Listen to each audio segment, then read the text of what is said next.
దేవునికి స్తోత్రం కలుగును గాక. పరిశుద్ధ గ్రంథం నుంచి యాకోబు పత్రిక 5వ అధ్యాయము 13వ వచన భాగాన్ని మనం చూద్దాం. యాకోబు 5:13.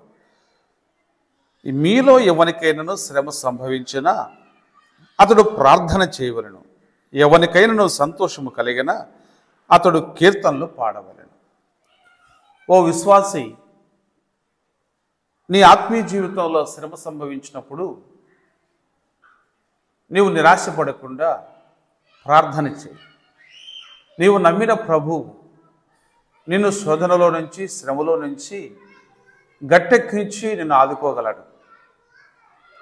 ఒకవేళ దేవుడు నీకు సంతోషాన్ని ఇచ్చినా దేవునికి స్తుతి పాట పాడు, హృదయమారా స్తుతి చెల్లించు. అది నీ హృదయాన్ని ఆనందింపచేస్తుంది. నీ చుట్టూ ఉన్న వారిని దేవుని ప్రేమతో నింపుతుంది. దేవుడు మిమ్మును దీవించునుగాక. ఆమేన్.